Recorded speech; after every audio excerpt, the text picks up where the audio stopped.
todos os nossos ouvintes, espectadores. Sejam muito bem-vindos a mais um episódio da série de vídeos do Centro de Métodos Autocompositivos da PUC-Rio, o nosso CMA, sobre Judiciário na Prática. Meu nome é Carolina Souza, eu sou membro do CMA e sou ex-monitora do grupo também. E esse grupo ele é muito especial para mim. Ele é responsável pela organização e realização desse projeto e de muitos outros na casa. É um grupo criado em 2020, que tem por escopo disseminar o conhecimento teórico e prático também na gestão de conflitos por meio de abordagens dialogais em meio à comunidade acadêmica e à sociedade de modo geral. Esse projeto que a gente está tocando no momento, chamado Judiciário na Prática, com ele a gente quer ajudar os espectadores, ouvintes, especialmente os alunos da PUC-Rio, a compreenderem melhor as etapas e os procedimentos envolvidos no processo judicial, que é, evidentemente, uma das opções disponíveis dentro do conceito que a gente tem de justiça multiportas. Hoje nós temos o prazer e honra de receber o nosso convidado especial, o professor da casa, Bruno Garcia Redondo. Fazendo uma breve introdução sobre o professor Bruno, ele é doutor e mestre em Direito pela PUC São Paulo, tem 4 pós-graduações lato sensu concluídas na área do direito, é professor de Direito nas graduações da PUC-Rio e da UFRJ, e em pós-graduações de diversas instituições. É procurador da UERJ, é advogado, árbitro, membro de 5 institutos acadêmicos e de 14 conselhos editoriais, científicos e de pareceristas, autor de 6 livros e mais de 100 artigos em livros e revistas especializadas. Nesse episódio, o professor Bruno está conosco para a gente conversar sobre provas. Bem, sem mais delongas, eu me prolongo muito, eu falo bastante, mas, professor Bruno, eu queria agradecer em nome próprio, em nome do CMA também, o seu aceite ao nosso convite, e logo te passar a palavra para, se quiser, fazer algumas considerações iniciais. Muito obrigada mesmo. Carol, eu te agradeço. Queria parabenizar, antes de mais nada, o CMA, né? O nosso Centro de Métodos Autocompositivos da PUC, da nossa querida PUC-Rio. É muito interessante estudar a justiça multiportas. É muito interessante trazer essa vivência um pouquinho mais prática, não apenas teórica, mas também mais prática, tanto para alunos e ex-alunos, ainda mais que vocês vão disponibilizar o vídeo. Então, vocês estão de parabéns pela iniciativa do Judiciário na Prática. Contem sempre comigo, estou sempre à disposição. E além de agradecer a você aqui pela presença hoje, e você tem essa missão, né, de ficar essa 1 horinha aqui comigo, tentando trazer o máximo de conteúdo de uma forma mais leve possível.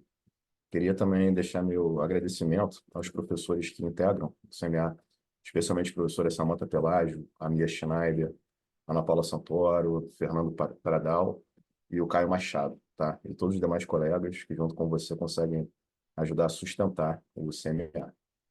Conta comigo. Obrigada, professor. Bem, vamos começar então esse nosso bate-bola sobre provas, e a fase instrutória, né, que é tão importante para o processo civil, para o resultado do processo. E minha primeira pergunta tem justamente a ver com isso. Qual seria o significado da fase instrutória, né? Quais são os seus principais objetivos nesse rito do processo judicial e como essa fase influencia no resultado do processo? Como os objetivos também, né, da fase instrutória influenciam no resultado do processo? Carol, vamos lá. Pegando um pouquinho aqui da pegada do tema, que é o judiciário na prática, inclusive.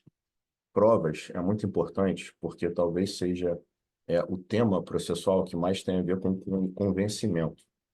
E o processo judicial, assim como processos administrativos, arbitragem e até mesmo mediação, conciliação, são processos que buscam chegar a um resultado através de um convencimento.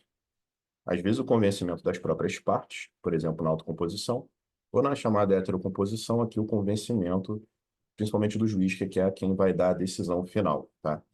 Então, eu diria que o principal objetivo da prova em si é formar a convicção, o conhecimento, tanto do juiz quanto das partes. O juiz, no momento dele decidir, dele proferir a decisão final, das partes para todas as outras atividades, ações ou omissões que elas podem praticar no processo. Por exemplo, se elas estão convencidas com base em uma prova, por exemplo, uma que ela tem o direito, ela ganha uma decisão contrária, através da prova ela se convence que ela tem que recorrer. Ou pelo contrário, ela analisa uma outra prova, por exemplo, uma prova pericial, uma prova testemunhal, e ela se convence de que a prova demonstrou corretamente o fato. Ela não recorre. às vezes pode justificar um acordo. Então, eu diria que o principal objetivo, em geral, da prova é formar o convencimento do juiz e das partes, tá? Interessante ainda sobre prova é que prova, como eu disse aqui, ela normalmente tenta demonstrar fatos. E já já eu posso falar com você assim, que tipo de fatos, como é que a gente faz a seleção. Mas raramente também prova pode ser sobre o direito. Às vezes você tem que provar uma determinada norma estadual, norma municipal. Então, o tema provas ele é muito amplo. Ele não fala apenas sobre fatos, mas se dirige também ao direito. E a gente tem esse momento no processo que você me perguntou da fase instrutória, que é interessante. Logo depois das alegações das partes, né, o autor na petição inicial, o réu na contestação, o autor em réplica, a gente tem uma fase ali de saneamento e organização do processo. E aí, quando a gente passa essa fase chamada postulatória, a gente entra exatamente no termo que você falou, fase instrutória, ou fase de instrução probatória. É uma fase cujo único objetivo é complementar a produção de provas. Porque, assim, instrução probatória, produção de provas, a gente tem ao longo do processo inteiro. A gente tem desde a petição inicial, com os documentos em anexo, contestação, documentos em anexo. A gente pode ter, antes do processo principal, a produção antecipada de provas, um processo probatório antes do processo principal. Nós podemos ter provas em apelação, provas em outros determinados recursos, provas em ação rescisória. Então, antes, durante e até depois, é possível a produção probatória. Mas tem esse momento processual entre saneamento até sentença na primeira instância, que a gente adjetiva essa fase de fase instrutória. Por quê? Porque o único objetivo dela é complementar a produção probatória, tá? Além dos documentos que já constam nos autos, outros tipos de elementos probatórios para formar aí a convicção das partes e do juiz. Maravilha, professor. E como você mencionou, né, falar em provas é muito amplo, e evidentemente temos alguns meios aí. Então, queria que você desse, que você compartilhasse um pouco com a gente quais são esses diferentes meios de prova, que nós temos no ordenamento jurídico brasileiro e como a admissibilidade desses meios é determinada. Carol, olha só, o CPC, ele tenta, e pensando aqui na matéria que eu mais dou aula, né, que é o processo civil, mas é claro que se aplica a processo penal, processo de trabalho, tributário, administrativo também.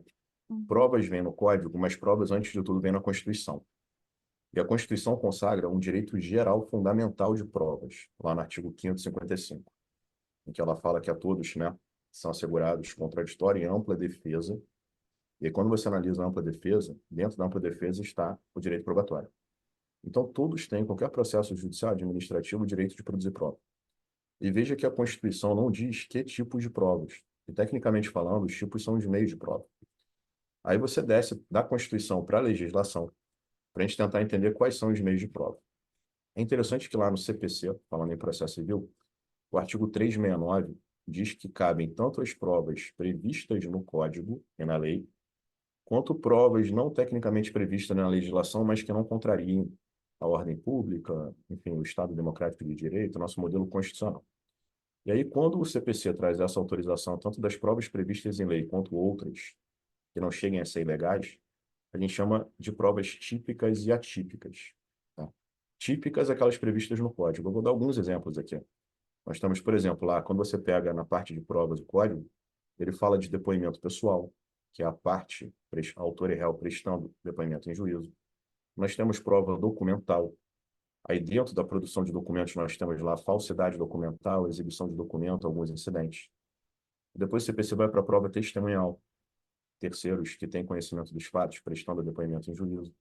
Prova pericial, um terceiro técnico especialista chamado perito. Inspeção judicial, o próprio juiz analisando pessoas e coisas. Mas o interessante é o seguinte, além dessas provas todas que eu falei são típicas, porque a gente acha essas nomenclaturas no Código, pela Constituição e pelo CPC também cabe as chamadas provas atípicas. São provas que não chegam a ser ilegais, mas o seu procedimento não está regulado no Código. Então, cabem também essas provas atípicas.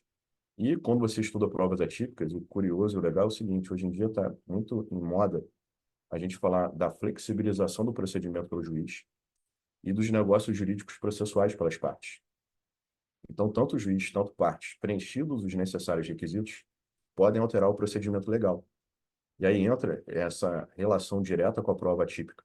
Prova atípica não necessariamente é uma prova não prevista na lei.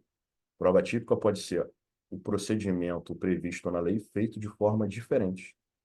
Aí, quando você produz uma prova típica de maneira diferente da prevista, você está fazendo uma produção atípica de prova. Isso também é possível ser preenchido os requisitos. Então, pegando um gancho aqui na sua segunda parte da pergunta, como é que a gente faz a admissibilidade dessas provas típicas e atípicas? Basicamente, o requerimento e a admissibilidade pode ocorrer basicamente de três maneiras. Normalmente, as partes solicitam a prova, então está lá no artigo, um pouquinho antes do artigo 357 do saneamento, e o juiz defere e indefere, dá e nega as provas de acordo com alguns critérios que, se você quiser, eu posso falar sobre eles, tá? Então, primeiro, requerimento das partes e decisão fundamentada do juiz, dando ou negando. Segunda forma de admissibilidade, é interessante, ela vem no artigo 370 do CPC, e o juiz pode deferir prova ex officio, sem requerimento das partes. Deferir prova ex officio não quer dizer numa decisão não fundamentada, se exige a decisão fundamentada, mas aí não tem iniciativa da parte. Então, seja por iniciativa da parte, primeira opção, seja ex officio pelo juiz, segunda opção. Nós temos ainda uma terceira possibilidade de admissibilidade de requerimento de prova, que são as partes em consenso, que é aquela nomenclatura que eu utilizei ainda há pouco dos negócios jurídicos processuais. As partes podem convencionar o cabimento ou o descabimento de provas. E quando elas convencionam pelos negócios processuais, não se exige concordância ou homologação do juiz. Então, a gente tem uma possibilidade de provas determinadas ou proibidas pelas próprias partes. Então, a gente tem basicamente essas três possibilidades de admissão de provas, digamos assim. Perfeito, professor. E, bem, dando continuidade ao nosso papo, a gente sabe que existe a audiência de instrução e julgamento, que é um ato processual solene, né, e que serve principalmente durante essa fase instrutória para o recolhimento das provas, né, das partes, depoimentos de testemunhas.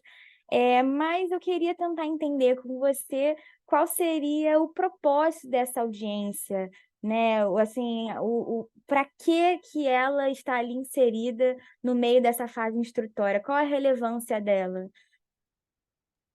Carol, ótima pergunta. Tá? A relevância, ela é muito famosa e muito importante. Mas é interessante o seguinte, a audiência de instrução e julgamento, ela não é obrigatória. No CPC, vem lá no artigo 357, inciso 5, quando que cabe audiência de instrução e julgamento. E diz o CPC que basicamente cabe a chamada AIJ quando há necessidade de produção de prova oral. E aí, quando você vai para a produção de prova oral, a gente pode pegar uma colinha do CPC, o CPC dá essa dica, lá num artigo que é o 361. E todas as pessoas que podem prestar depoimento oral no processo são, e eu vou falar na ordem que o CPC diz, tá? Se a gente tivesse uma audiência com todo mundo prestando esse depoimento, como é que seria a ordem? Quem falaria primeiro, quem falaria depois? O CPC começa falando do perito e dos assistentes técnicos. Eles falam no processo por escrito, mas pode ter algum problema no laudo, no parecer técnico, tem uma dúvida e sejam necessários esclarecimentos orais. Então, o perito, aí depois assistente técnico do autor, depois assistente do réu, aí depois as próprias partes, nos chamados depoimentos pessoais, e sempre em nome do contraditório para a defesa, primeiro o autor, depois o réu. E por último, as famosas testemunhas. É interessante que a testemunha fala em último lugar na audiência. E aí começa também com as testemunhas do autor e depois as testemunhas do réu. Essa ordem não é obrigatória, essa ordem é preferencial pelo CPC. Então, o juiz pode, basicamente, assim, numa decisão fundamentada, ou a requerimento da parte, alterar essa ordem de depoimentos. Mas só há AIJ quando há necessidade da coleta desses depoimentos orais. E aí, quando tem depoimento oral, tem um segundo ato interessante na audiência. Tem alguns outros atos acessórios, por exemplo, renovação da tentativa de conciliação, de mediação. Mas tem um segundo ato muito importante, que são as alegações finais. E pelo CPC, quando a audiência, elas são orais, pelo prazo de 20 minutos, prorrogável ali por mais de 10 minutos. Então, basicamente, a gente tem depoimentos e alegações finais orais, como os dois principais objetivos aí da IJ. Obrigada, professor. Ainda sobre a audiência de instrução e julgamento, e na verdade sobre essa etapa de instrução probatória de modo geral. E como o juiz, o magistrado agora, né, a gente tentando enxergar do outro lado, Como que o juiz faz para considerar se essa prova é confiável, é credível? Porque, como a gente já mencionou, são diferentes meios de prova, testemunhas, documentos, a própria perícia técnica. Então, como o magistrado confia? Como é que ele crê, né? De modo geral, nessas provas que chegam a ele. Ó, Carol, eu vou tentar responder isso em duas etapas. Essa pergunta é muito boa, só que eu tenho que fazer uma introdução e depois responder. Em Claro. primeiro lugar, como é que o juiz consegue analisar se uma prova, em geral, é cabível? Antes de valorar, tá? Antes de analisar se ela é credível, se ela é crível, se ela é verossímil, antes ele tem que pensar quando é que, em tese, cabe a prova. E aí, para caber prova, a gente, normalmente, pensando em provas sobre fatos, é essencial que seja demonstrado no processo três características dos fatos probandos. É assim que a gente chama os fatos que se submetem à prova. Os fatos têm que ser, como regra geral, controvertidos. Então, devem ter sido alegados por uma parte e ser rejeitado pela outra. Por exemplo, o autor alega na petição inicial, o réu alega numa contestação, aí o réu traz um fato novo na contestação, o autor impugna na réplica, e aí eu abro um parênteses como exceção. Ainda que, como regra geral, o que possa ser objeto de prova sejam fatos controvertidos, excepcionalmente o CPC diz que fatos até mesmo incontroversos permitem provas, como exceção. Então, por exemplo, tem lá um novo artigo, que é o 355, inciso 2, diz que quando o réu revel, tá? Réu revel, ele não contestou. E se não contestou, o fato não está controvertido, ele está em controverso. Mas ele comparece nos autos, artigo 349, e pede provas, ele está pedindo prova sobre um fato incontroverso, mas cabe. O CPC também permite prova sobre fatos não contestados quando versam sobre direitos indisponíveis ou que não admitem autocomposição. Tem um grupo de fatos que a lei diz que não cabe confissão sobre aqueles fatos. Então, se eles não podem ser confessados, eles podem ser comprovados, em sentido diverso, tá? Então, como exceção, a gente tem esses fatos não controversos, que podem excepcionalmente ser objeto de prova. Mas, além de ser um fato controvertido, o primeiro ponto que o juiz tem que ver é um fato controvertido como regra geral. O segundo é analisar se aquele fato é relevante. E fato relevante, eu costumo falar assim, aquele fato ser decisivo para a conclusão. Se demonstrado o fato de uma determinada maneira, o juiz conclui num sentido e dá um determinado direito. Se comprovado o fato de uma maneira diferente, a conclusão do juiz vai em sentido diverso. Se comprovado ou não o fato, que ele ocorreu ou não ocorreu, ocorreu da maneira A, ocorreu da maneira Z, isso não alterar a conclusão e o direito e o resultado do julgamento, esse fato ele não é relevante. Isso não é relevante, não é para ser discutido em juízo e a gente gastar um tempo precioso produzindo uma prova que, nesse caso, seria inútil. Tá? E também o fato tem que ser determinado, você tem que precisar ele no tempo e no espaço. Então, assim, e essas são as características do fato probando, o primeiro ponto que o juiz tem que investigar. Aí ele vai lá e defere as provas a pedido ou ex officio. E aí vem um enorme problema que foi, assim, o centro da sua pergunta, que é como é que o juiz analisa a confiabilidade da prova, se ela demonstrou, se ela não demonstrou, qual prova é melhor sobre a outra. A gente tem um problema que ninguém conseguiu solucionar até hoje, porque é uma solução muito forte. Geraria, como eu posso falar assim, um desconforto e outros aspectos negativos, que é o seguinte. O CPC, como regra geral, ele não faz um tarifamento das provas. Então, ele não traz o valor de cada prova. A gente tem sistemas processuais, outros ordenamentos, que trazem um tarifamento. A prova X tem tal valor, a prova Y tem outro valor. E você vai lá, basicamente, numa matemática, contando pesos e valores e métricas, e você vê se o fato está comprovado ou não por questão matemática. Dessa maneira, como regra geral, é muito ruim para o nosso sistema. Então, a gente não adota como regra geral o tarifamento legal. A gente adota um sistema que vem no artigo 371, chamado sistema do convencimento motivado. O juiz tem que se convencer, já que a prova não tem um peso.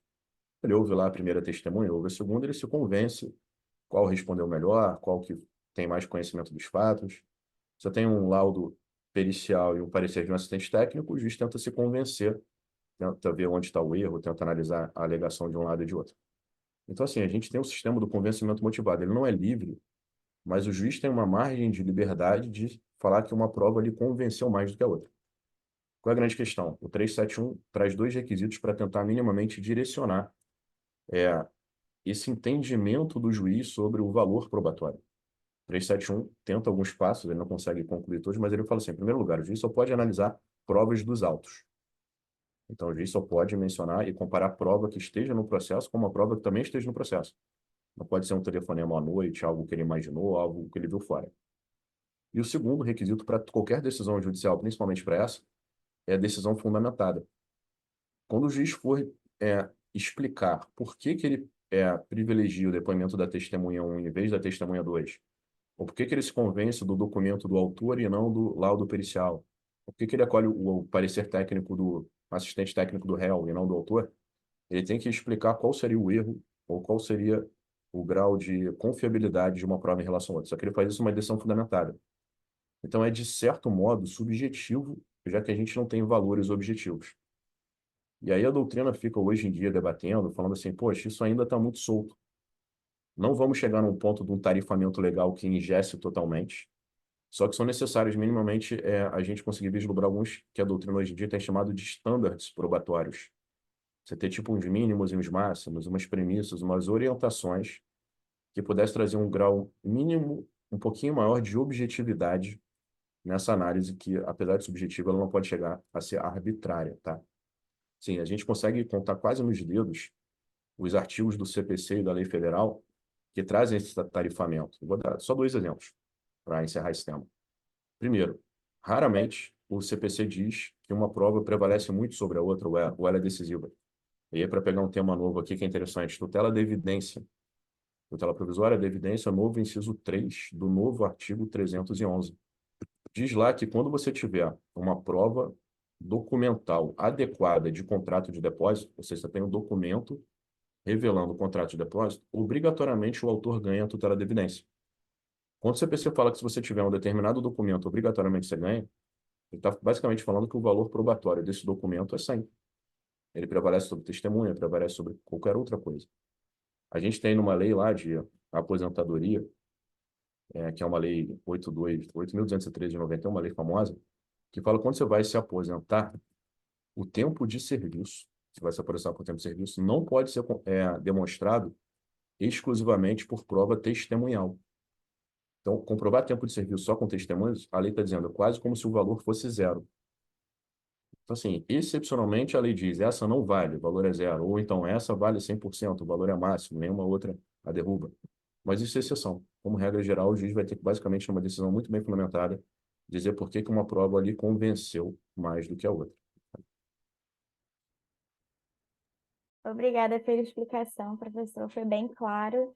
E quando a gente fala em provas, pelo próprio teor do nosso conteúdo aqui, a gente já percebe que pode ser uma etapa um pouco mais de complexidade e de atenção, que demanda mais atenção e naturalmente tempo, né? Então, sobre isso, eu queria tentar, principalmente se a gente estiver falando de talvez a nomeação de um perito, né, laudo pericial, impugnação, né, do laudo, tem toda essa etapa e tem todas essas etapas, então eu queria tentar entender como compatibilizar talvez o tempo necessário para a instrução probatória e, eventualmente, para uma audiência de instrução e julgamento, com a eficiência, o princípio da duração razoável do processo e os poderes instrutórios do juiz, né? Como fazer a compatibilização, né, desses dois lados da moeda, tendo em vista que é comum que essa etapa, nessa fase, no processo civil ou no processo judicial, de modo geral, dure um pouco mais ou demande um pouco mais de atenção. Carol, vamos lá.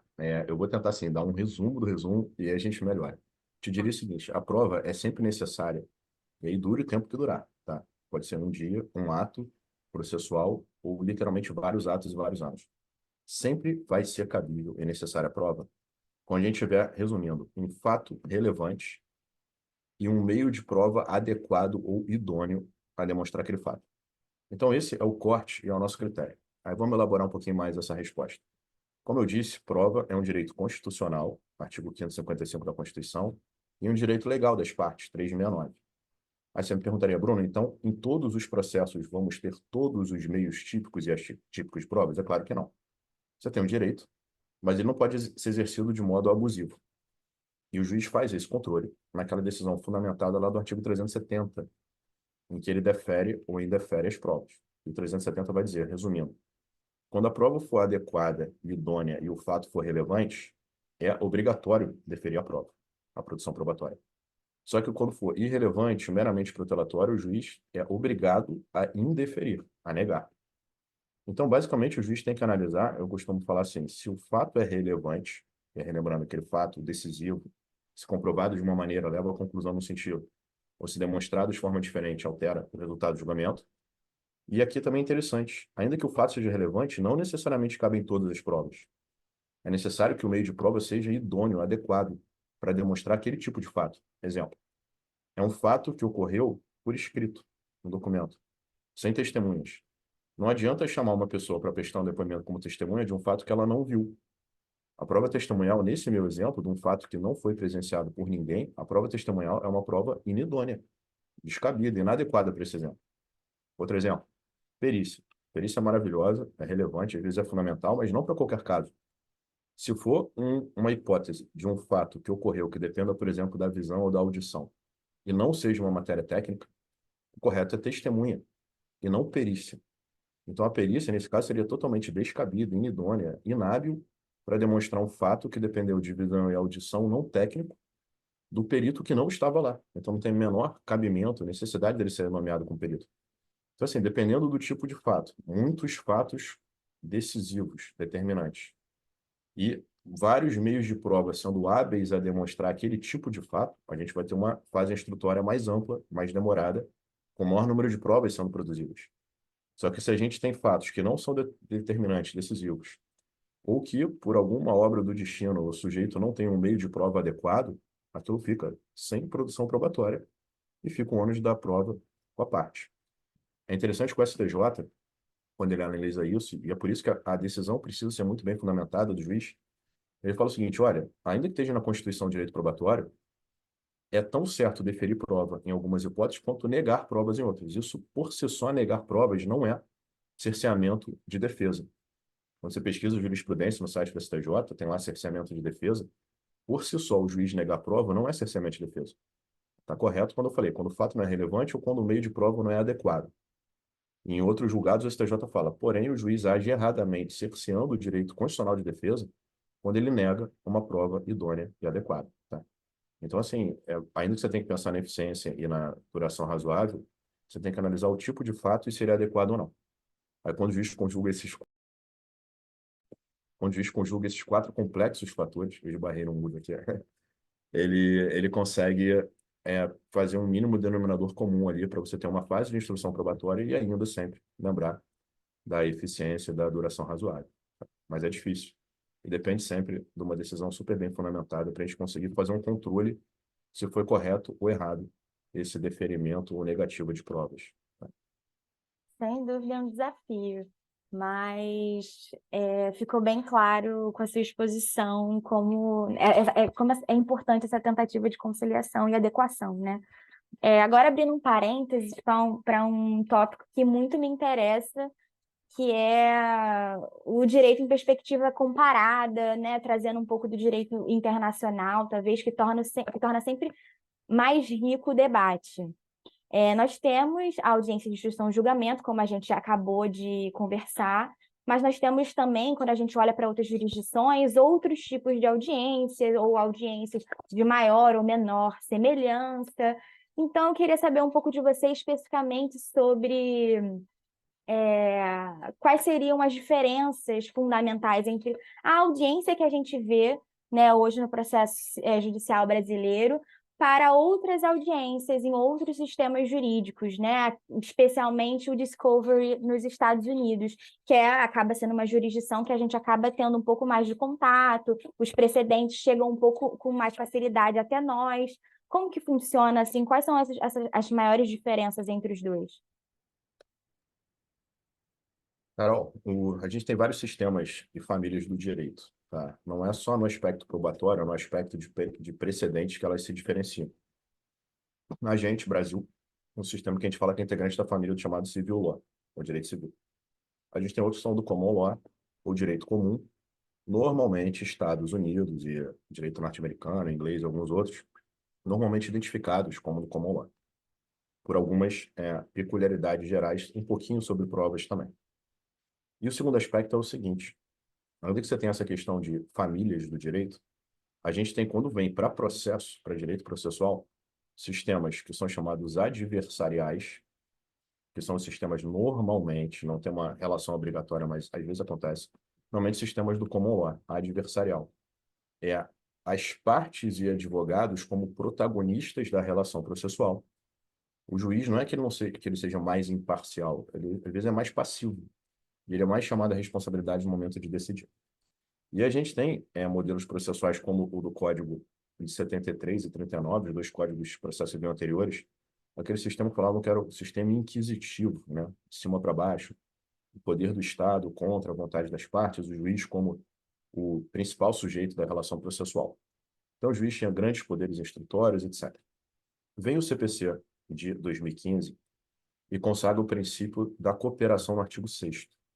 E aí, quando consagra o princípio da cooperação, a doutrina tem dito que a gente tem um terceiro modelo de processo hoje, que é o modelo brasileiro, que seria um meio termo, com algumas características inquisitivas, outras adversariais. A gente tem agora todos os sujeitos da relação processual igualmente protagonistas durante o processo.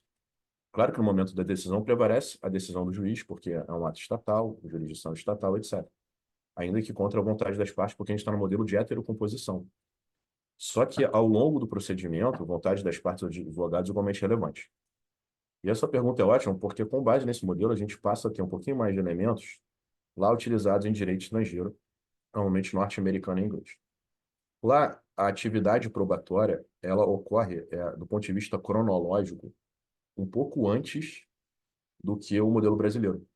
A gente tem essas fases antecedentes, realmente, do processo, com as argumentações perante um julgador e a decisão judicial, a gente tem uma atividade probatória antecedente.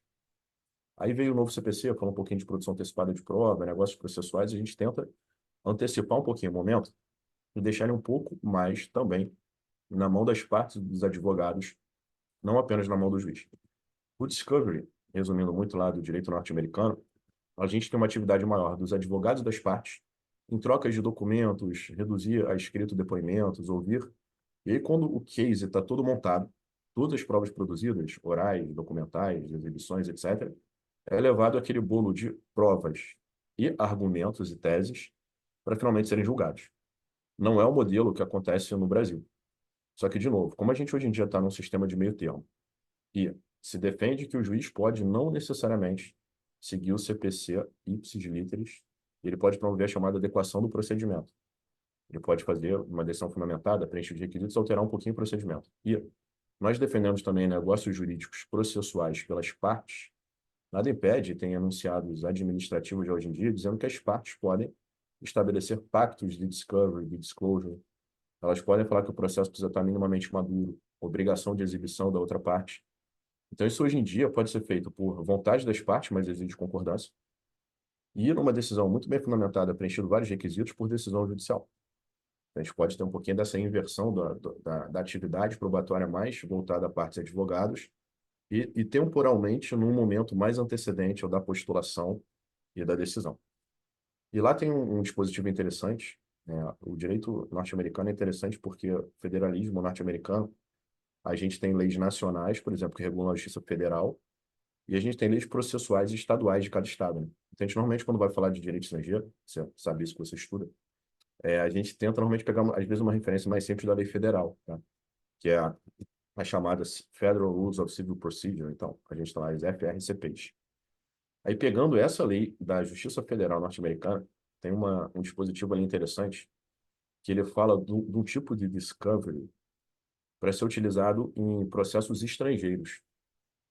Então, na verdade, é curioso, a gente tem um processo no Brasil, mas, por exemplo, você precisa de um documento que esteja no exterior, ou do depoimento de uma pessoa que esteja no exterior. O modelo clássico, pela ótica do Brasil, seria você pedir uma carta rogatória ou pedir uma cooperação judiciária internacional para ouvir alguém lá. Isso pelas regras brasileiras. Só que quando você pega a FRCP norte-americana, pode, pela ótica de lá, a própria parte provocar o Poder Judiciário norte-americano e falar, olha, eu tenho que prestar um depoimento porque isso vai ser utilizado num processo fora daqui, em outro país. E aí você pode ter exibição de documento, registro de depoimentos orais. Então, você tem como se fosse uma produção ali probatória perante um juízo federal da jurisdição de onde mora a parte, o documento, a exibição tem que ser cumprida, para documentar para esse documento judicial norte-americano servir de prova em um processo em outro país. E a gente tem aqui no Brasil referência de utilização de provas obtidas dessa maneira, foi em processo penal, em processo trabalhista, em processo empresarial, em processo civil. Então, é uma ferramenta interessante quando você tiver especificamente que documentar um ato, colher um depoimento, ou pegar uma prova, lá no direito norte-americano. Tá? É um meio termo entre uma produção de prova em outro lugar, que não vai por carta rogatória, mas você consegue fazer essa documentação. Aí é direito da parte dos advogados exigir que o Poder Judiciário faça essa documentação. Que legal saber dessa possibilidade, professor. Não tinha conhecimento mesmo. Agora, voltando então único exclusivamente ao ordenamento jurídico brasileiro, nós temos o Código de Processo Civil de 2015, né, que trouxe à evidência algumas inovações muito importantes, né, para o rito do processo judicial. E eu queria saber de você se tem alguma inovação que abarca provas, né, e essa fase de instrução probatória que você acha relevante e talvez determinante para os advogados hoje utilizarem mais na prática, né, forense, junto aos tribunais, enfim, às nossas cortes brasileiras. Carol, eu diria para você, basicamente, que a gente tem duas grandes inovações, tem várias inovações, mas se eu pudesse falar, não falaria uma, eu falaria duas, tá? A Uhum. primeira é a utilização que pode ser muito estratégica da produção antecipada de prova.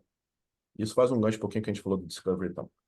A produção antecipada de prova, no Brasil, o Código Velho, ele só tinha cabimento quando houvesse risco de perecimento da prova. A prova não poder ser produzida no processo principal no momento próprio. Então, a parte entrava com um processo antecipado, um processo antes do principal, pedindo apenas produza a prova X, tá? A produção antecipada de prova. Só que só tinha cabimento, como eu disse, de forma típica, quando houvesse um risco de dano à prova.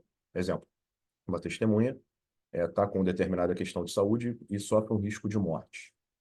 Em breve vai submeter uma cirurgia, alguma coisa assim, um tratamento que tem um risco de morte muito elevado. Aí a parte pensa, pô, se eu fosse entrar com o processo principal agora, até chegar o momento da IJ, que a gente falou, da audiência de instrução e julgamento, para ouvir a testemunha, que é a última pessoa que presta depoimento na audiência, talvez ela não esteja mais viva. Então, você fazer uma produção antecipada de prova, um processo só para ouvir a primeira pessoa, antes do processo principal. Só que o direito brasileiro foi evoluindo e se viu cada vez mais que a prova é muito interessante, como a gente falou um pouquinho aqui, para fazer autocomposição, para às vezes orientar o processo principal. Então, um artigo que eu acho que deve ser cada vez mais utilizado pelos operadores do direito é o artigo 381, nos seus novos incisos 2 e 3. O inciso 1 fala que cabe essa produção antecipada de prova quando houver o risco de dano à prova. Ok, é igual ao Código Velho.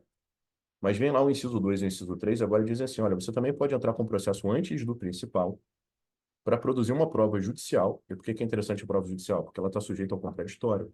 Ela não é uma prova unilateral, não é uma prova extrajudicial. Então, a gente pode produzir uma prova judicialmente, chamando o adversário, antes da ação principal, quando vem lá no inciso 2 e inciso 3. A produção dessa prova puder facilitar uma autocomposição. Pense num laudo pericial técnico que demonstra o valor de um prejuízo por um perito renomado, idôneo, ético, conhecido. Poxa, a empresa pode pensar assim, caramba, se eu for processado, sei lá, em direitos individuais homogêneos, vou ter tanto de prejuízo com honorários, com juros legais. A prova técnica aqui é idônea, talvez seja melhor negociar um acordo do que ser réu num processo milionário ou várias ações. E também para a própria parte, ela entender melhor o seu direito. Ela conseguir analisar se ela tem o direito para não entrar numa aventura jurídica, pedindo um direito que ela não tenha, lotar o poder judiciário à toa, ou ser condenado em litigância de má-fé, no termo da moda aí, litigância predatória e tal. Então, para ela saber se ela tem o direito, às vezes ela precisa da prova. E no modelo clássico, você primeiro alega que tem o direito para depois produzir uma prova que não necessariamente depende de você. Não adianta ligar para uma pessoa e pedir para ela prestar um depoimento. Ela precisa ser intimada judicialmente para falar perante o juiz. A gente só consegue isso judicialmente, é a mesma coisa a perícia. Então, assim, para você saber os limites do seu direito, se você tem o direito ou não, o quanto e o que pedir, diz lá o inciso 3 e o inciso 2. Você pode utilizar a produção antecipada de prova para isso. Então, é um ganho muito grande no sentido de conseguir um acordo mais rápido, ter certeza sobre a extensão do direito, pensando pela ótica do autor, essa utilização da produção antecipada. E um segundo ponto, assim, pensando totalmente para a advocacia, mas pensando pela ótica do magistrado. Como é que o magistrado se resguarda e como é que as partes e advogados se resguardam? A gente tem um dispositivo novo, na verdade são dois, que vem lá no artigo 367, artigo de audiência, e nos novos parágrafos 5º e 6º falam da gravação da audiência. Até o Código Velho, eu sofri com isso na prática como estagiário, vendo audiência, depois como advogado, como procurador. Hoje, com o novo CPC, essa resistência é menor, mas havia uma certa resistência a se gravar a audiência. Na época, só gravar em som. Hoje em dia, você tem celular, etc., pode até gravar em imagem. E o CPC partiu do seguinte princípio: é um ato público, a audiência, e mesmo que não tivesse o princípio da publicidade, você poderia ter uma documentação, já que sempre tem ata, mas o acesso restrito às partes. E se eu documento por escrito, normalmente como ato, por que eu não posso documentar hoje em dia com a tecnologia? Então, vem os parágrafos ali, 5º, dizendo que o judiciário deve, preferencialmente, já documentar e gravar a audiência em imagem e som, e independentemente de o judiciário fazer isso para a gente, parágrafo 6º. Os advogados têm o direito, fala lá, não precisa de autorização judicial. Tem o direito de gravar a audiência em imagem e som. Eu acho que isso é muito bom, porque a gente consegue entender o contexto. Às vezes a pergunta transcrita não tem contexto. Às vezes fica aquela dúvida no final da audiência, não falou tal palavra, falou sim, está gravado, você pode voltar, né?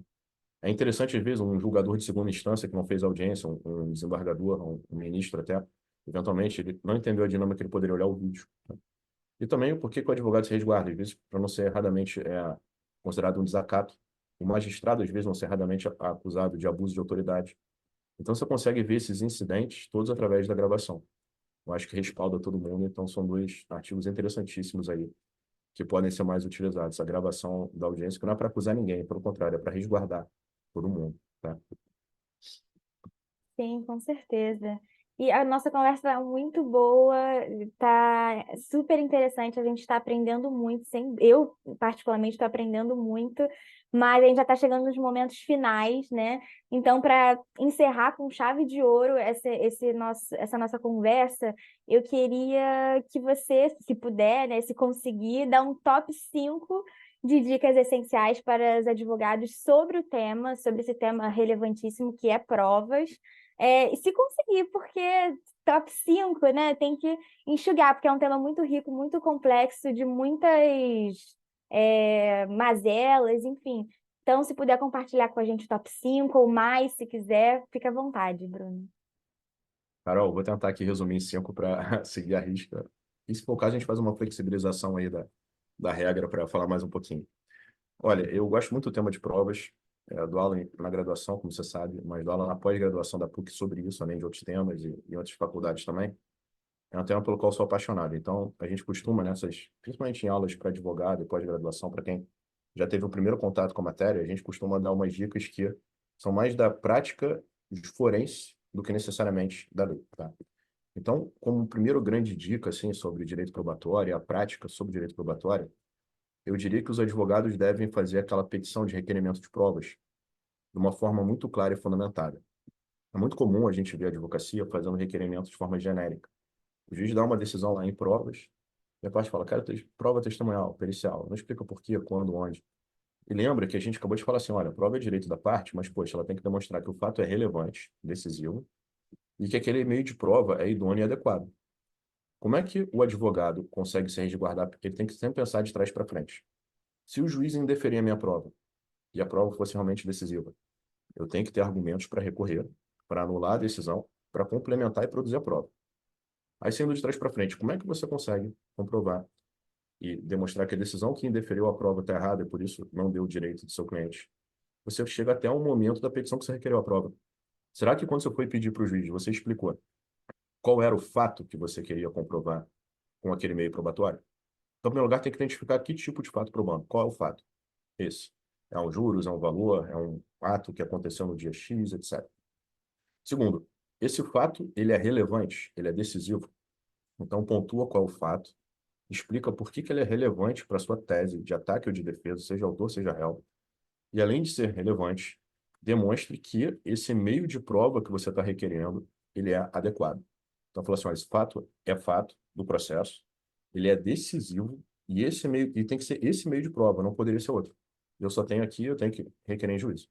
Então, eu falaria que essa primeira petição bem fundamentada, ela fundamental. E a gente não vê, infelizmente, isso acontecendo muito na prática. São petições mal fundamentadas, com decisões mal fundamentadas. Eu vejo que o magistrado não vai conseguir fundamentar muito bem se você não explicou para ele por quê. E aí, lá na frente, quando é importante, vem a decisão contrária, a pessoa aí que começa a imaginar como é que poderia ter se respaldado. Uma segunda dica, e aí a gente pensando no ato, já um pouquinho de audiência e tal, que você falou, eu diria assim, sempre que tiver AJ, duas dicas. Primeiro, reler o CPC antes da audiência, os artigos de provas, tá? Você sempre relembra algo que estava ali na memória, mas estava meio apagado, tudo que você pode fazer, não fazer, que tipos de requerimentos. Então, não apenas reler o CPC, especialmente os artigos de audiência, artigos de prova testemunhal, etc., quanto levar o CPC para audiência. Várias vezes eu fiz audiência, às vezes eu quero fazer um requerimento, e o juiz acha que não cabe, ou diz que não pode, eu abro lá no CPC, não, está escrito aqui que o prazo é esse, ou que eu tenho esse direito. Exemplo, você vai pedir lá no final da audiência alegações finais, que eu vou mencionar aqui como mais uma dica. E aí ele pode falar, não, mas o prazo não é esse. Aí você abre o CPC na audiência e fala, olha o prazo aqui das alegações finais, é tal prazo. Ou então o número máximo de testemunhas, enfim. Então é o seguinte, ler o CPC antes da audiência e levar o CPC para a audiência, para quando vier eventual indeferimento de um pedido ou de um requerimento, você ter na hora ali, bem localizado, para demonstrar que é muito fácil reverter uma decisão nesse sentido. E aí, como eu falei assim, número de testemunhas. Às vezes acontece isso. O CPC dá uma noção geral de que são 10 testemunhas por parte e 3 para cada fato. Só que o CPC diz que esse seria o máximo, mas o juiz pode dar menos. E às vezes a gente vê assim, o advogado arrola testemunhas, ou ele arrola em ordem alfabética, ou na ordem que lembrou, ou na ordem que foram respondendo, seria um depoimento, ele depois na hora que o cliente lembra da pessoa.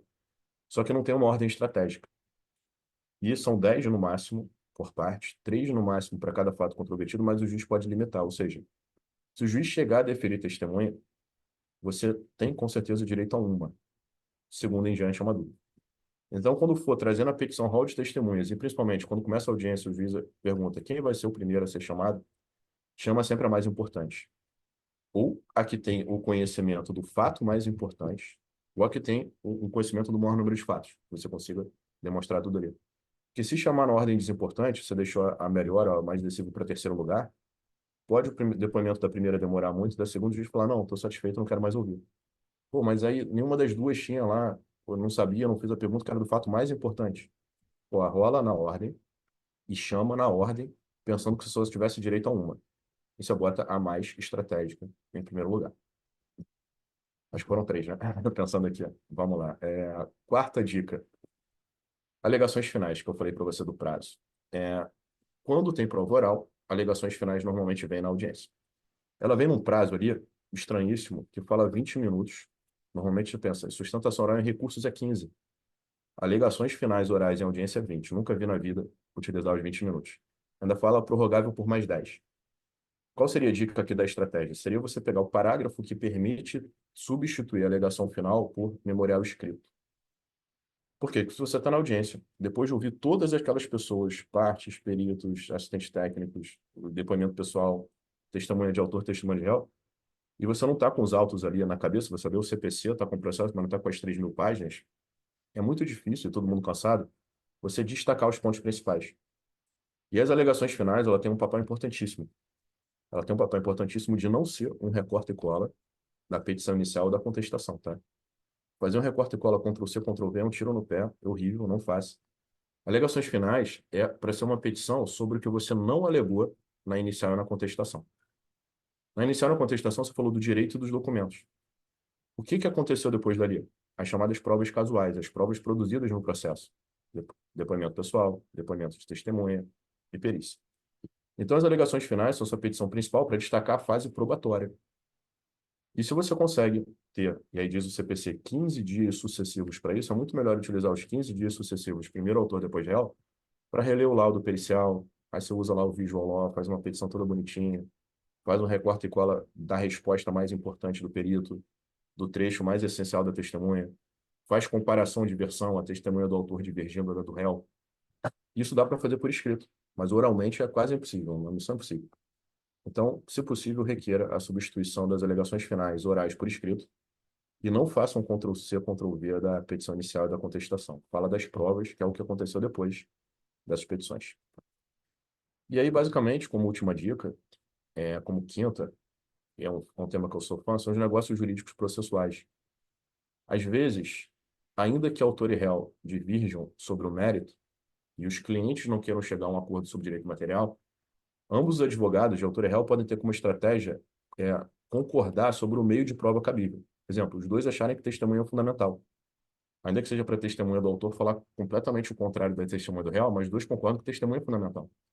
Os dois podem concordar que perícia é fundamental, ainda que queiram um laudo D positivo e o outro D negativo. E aí, para não ficar na mão do juiz a decisão sobre se uma prova é cabível ou não, se esse meio de prova você tem um mínimo consenso, cada vez mais a gente tenta estimular os negócios jurídicos processuais do artigo 190. Advogado de autor e advogado do réu conversarem, fazerem um negócio processual sobre cabimento ou descabimento de provas, que você entende que esse negócio processual é possível, ele é um objeto lícito de negócio processual, já que, como eu disse, o 190 diz que o juiz não precisa concordar, na verdade, ele não pode concordar, não cabe homologação. Se não é um negócio válido, o negócio é eficaz de imediato. Tá? Então, eu diria utilizar negócios jurídicos processuais sobre provas, que é um tema interessantíssimo. E aí, por fim, para dar uma extra, uma dica, que é para ser o top 6, que é uma dica geral, que é o que a gente está fazendo aqui na aula gravada, que é o que a gente faz ao longo de todo o direito às relações humanas, que eu diria o seguinte, é importante estudar comunicação. E o direito, você tem que convencer o juiz, pensando na ótica do advogado, tem que convencer o adversário, às vezes, uma questão de um acordo, alguma situação.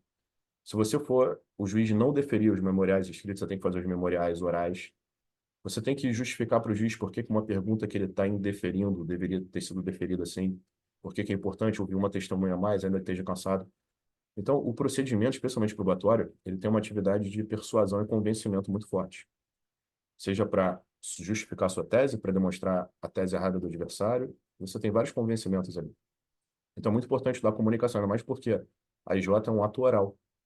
Então, principalmente no ato oral, você tem que estudar falácias, estudar retórica, não ser induzido em erro. O seu adversário tem que induzir alguém em erro, você tem que ter enfim, um conhecimento teórico sobre isso. Poxa, linguagem corporal na audiência. Às vezes as pessoas se sensibilizam muito com a linguagem. Claro que a gente, pensando aqui da ótica do advogado, eu não consigo fazer com que a testemunha fique calma. A gente não tem como. E às vezes a testemunha nervosa pode parecer que está mentindo, que está com medo, enfim, isso a gente não tem como controlar. Mas a sua postura como advogado ou advogada no momento do indeferimento, você ficar calmo, explicar o porquê, isso é muito importante, tá? Então, estudar linguagem corporal, estudar retórica, estudar as falácias para não cair nelas e utilizá-las quando necessário. E técnicas ali de conexão com as pessoas, né? Acho que isso é muito importante. Então, falaria para ter um autoestudo sobre comunicação e sobre desdobramentos, porque o processo, no final dos contos, ele fala sobre convencimento, sobre persuasão. Então, é importantíssimo sempre fazer um estudo desses temas, tá? Professor, estou encantada. Fui aqui anotando várias das dicas, todas as dicas, sendo mais precisa. Muito obrigada. Estou um pouco encantada, estou muito, né, para dizer, encantada com a sua didática. É, foi muito esclarecedora toda essa aula. E, novamente, eu gostaria de agradecer em nome próprio, em nome do CMA PUC-Rio, em nome da PUC-Rio, né, por essa parceria nesse episódio. Foi uma belíssima aula, né, sobre um tema sobre essa fase tão importante do processo judicial. Sem dúvida, todos nós, todos os espectadores, ouvintes, aprenderam muito com a gente. E eu gostaria de passar a palavra a você, caso queira passar alguma mensagem final, né, mas deixando aqui meus melhores agradecimentos. Eu também só tenho a agradecer a você. Queria agradecer mais uma vez ao CMA, aos meus amigos e amigas, professores, professoras, a você pela condução. Você foi maravilhosa. Perguntas totalmente pertinentes, atuais, tanto para quem tem de graduação quanto para quem já esteja formado. Então, assim, eu acho que é um tema muito importante, só fazer um recorte muito bom. E eu queria parabenizar todo mundo que tenta fazer essa atividade extra de estudo, de capacitação, né, de especialização. Ninguém estuda obrigado. E aqui a gente está fora da grade tradicional, tentando dar um conteúdo extra, gratuito, basicamente para difundir conhecimento. Difundir educação, ainda mais na PUC, que é a faculdade do nosso coração, né? Eu fui Sim. desde ex-aluno de graduação da PUC, professor da PUC, graduação, mestrado, pós. Então, assim, é uma alegria estar aqui. E quem está participando desse movimento, por exemplo, você e o CMA, e quem puder nos ouvir, está de parabéns por investir na sua qualificação profissional. Eu acho que isso é Poxa. também. Muito obrigada mesmo pelas palavras. E deixo aqui aos nossos ouvintes e espectadores meu muito obrigada também. E até o próximo episódio. Obrigado, agradecer aos ouvintes também, espero que vocês tenham gostado, eu pelo menos adorei. Carol, você conduziu muito bem. Mais uma vez, obrigado, tá? Obrigada. Tchau.